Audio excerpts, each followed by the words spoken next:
سلام، امیدوارم که حالتون خوب باشه. من حسام هستم. امروز قراره گوشی شیائومی 11 لایت 5G NE رو با هم بررسی بکنیم که خب خیلی گوشی جدیدی نیستش، اما توی این بازه قیمتی یعنی بین 8 تا 10 میلیون تومان خیلی ها میرن سراغش و یه بررسی ویدیویی میتونه خیلی به اونا کمک بکنه که بتونن با نقاط ضعف و قوت این گوشی آشنا بشن. قیمت این گوشی در زمانی که من دارم این ویدیو رو رکورد میکنم یعنی شهریور ماه سال 1401 نزدیک 8 میلیون و 300 هزار تومانه و خب توی این بازه قیمتی رقبای جدی داره، مثلا گوشی ریلمی جی تی مستر یا گوشی گلکسی A53 یا حتی گوشی شیائومی 11 تی که همه اونا رو بررسی کردم به صورت جداگونه.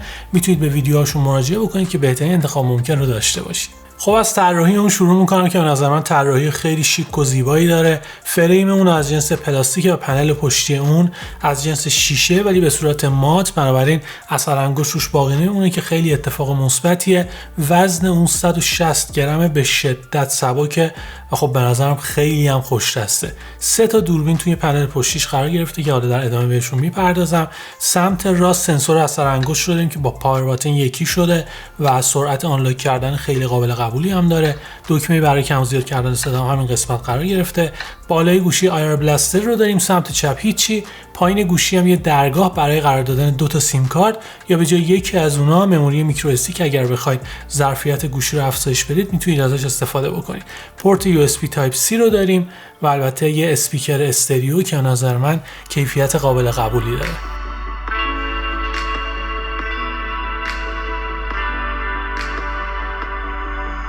یه نکته جالب در مورد این گوشی اینه که توی جعبه اون یه تبدیل USB Type-C به جک 3.5 میلیمتری وجود داره که همون ابتدای ماجرا اگر هدفونی داشتید که جک 3.5 میلیمتری بود به راحتی بتونید اون رو به گوشیتون متصل بکنید و ازش استفاده بکنید.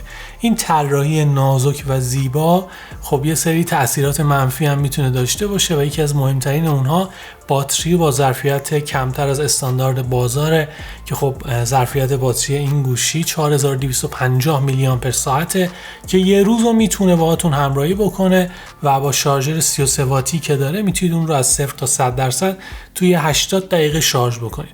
خب خیلی نباید روی باتری این گوشی حساب باز بکنید. حتی اگر خیلی سنگین از گوشی استفاده میکنید ممکنه که در میانه روز هم نیاز پیدا بکنید که اون رو مجددا شارژش بکنید. شیائومی اومده توی این گوشی از چیپست 778G استفاده کرده که قبلتر توی گوشیایی مثل ریلمی جی تی مستر اون دیده بودیم و در مورد عملکردش کامل بهتون توضیح داده بودم. اپلیکیشنی نیست که نتونید با این گوشی اجرا بکنید و به راحتی از پس انجام دادن اون بر نیاد. حتی میتونید بازی کردن و گیمینگ رو هم باهاش پیش ببرید. برای نمونه من کال آف دیوتی روش نصب کردم و روی تنظیمات گرافیکی های و فریم ریت مکس بدون هیچ مشکلی اونو بازی کردم و فکر میکنم که کاملا راضیتون بکنه برای انجام دادن اپلیکیشن های روزانه یا حتی اپلیکیشن هایی که توان پردازشی بالایی رو نیاز دارن.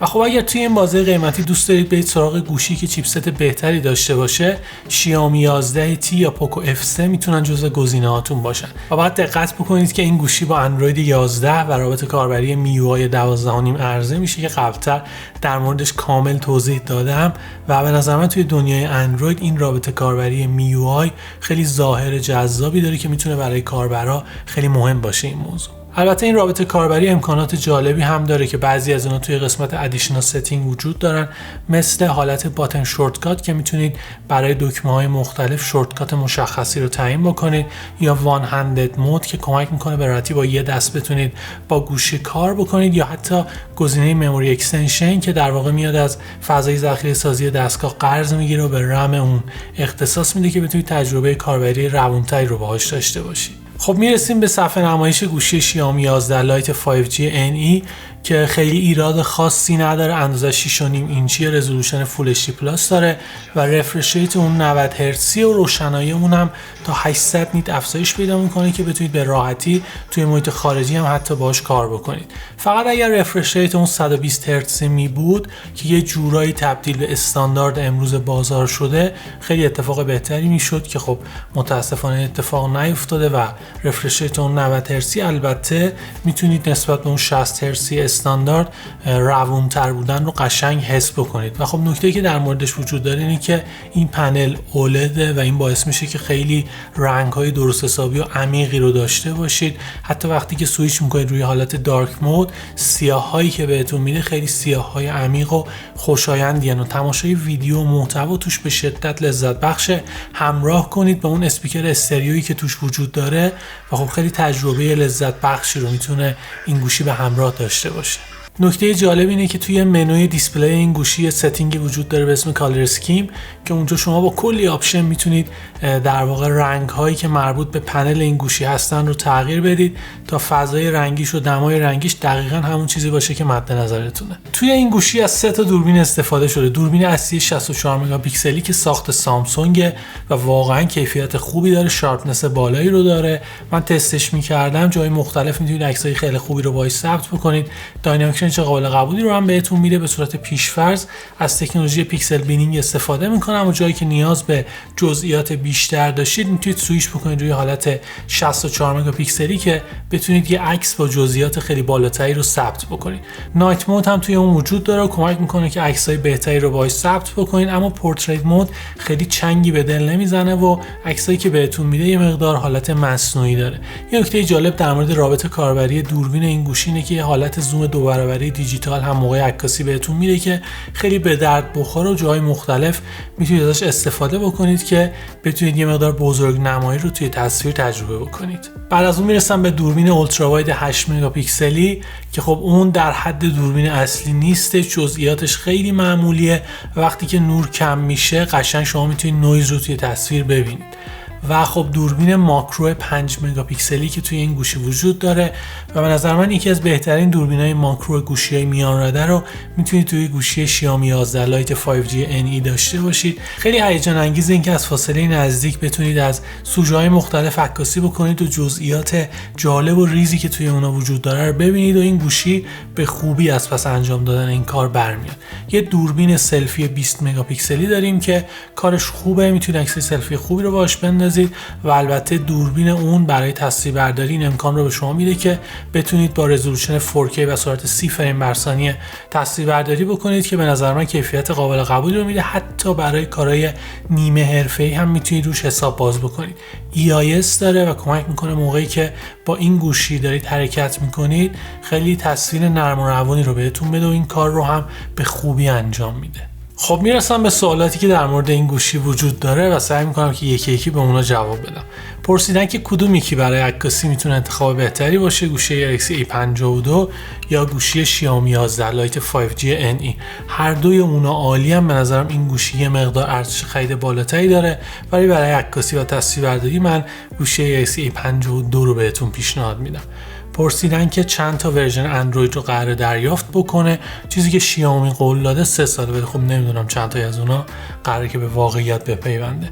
پرسیدن که آیا موقع بازی کردن گرم میشه؟ نه، همچین اتفاقی نمیفته مگر اینکه خیلی سنگین بخواید باش بازی بکنید که در اون صورت بهتره یا از یک خنک کننده استفاده بکنید یا برید سراغ گوشیایی که کنترل دما توی اونا بهتر اتفاق میفته.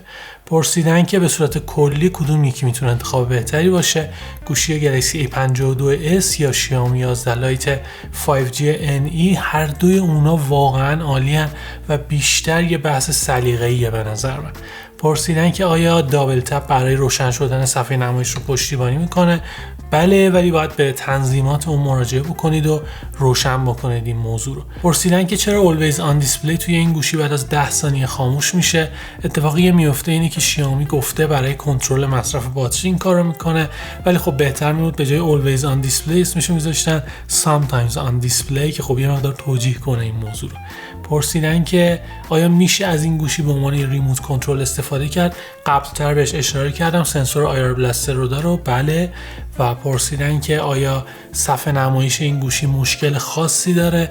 نه، توی گوشی می 11 لایت که سری مشکلات وجود داشت که با اومدن این سری یعنی سری NE تمام مشکلاتی که توی این گوشی وجود داشت برطرف شده. خب در نهایت باید بهتون بگم که گوشی شیائومی 11 لایت 5G NE به نظر من ارزش خرید بالایی داره، به جز باتری اون که خیلی ظرفیتش جالب نیست، ولی خب توی بقیه موارد قشنگ حرفی برای گفتن داره. چیپست خوبی داره، دوربینای خوبی داره، صفحه نمایشش واقعا با کیفیته و خب شارژری توی جعبه موجود داره که میتونه خیلی سریع باتریتون رو شارژ بکنه. حتما توی کامنت ها بنویسید که نظر شما در مورد این گوشی چیه. خیلی ممنونم که این ویدیو رو تا انتها تماشا کردید. اگر این ویدیو رو از طریق پلتفرم یوتیوب تماشا میکنید حتما این کانال رو سابسکرایب بکنید، اون زنگوله کنارش رو هم بزنید. یادتون باشه که توی کانال یوتیوب ما میتونید ویدیوها رو با کیفیت 4K تماشا بکنید. خیلی ممنونم که نظر میدید، کامنت میذارید و امیدوارم که این اتفاق یه روند ادامه دار باشه. مرسی.